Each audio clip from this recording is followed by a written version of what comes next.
ви ж до мене з чим прийшли? З тим, що перестали спати. До війни ви спали добре? Так. І з чого ми почали? Давайте тепер я задаю питання. З обстеження. Так. Збору анамнезу і обстеження. Під час обстеження ми виявили у вас що? Цукровий діабет. Цукровий діабет, причому цифри глюкози та глікованого гемоглобіну були вкрай високі. Я можу припускати, що це наслідок військового стресу, також цукровий діабет міг дати порушення сну, та порушення сну могло привести теж до цукрового діабету. Можливо, треба враховувати та генетичні фактори.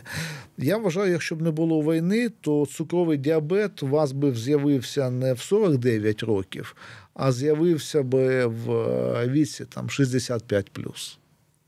Ось таким каталізатором є війна.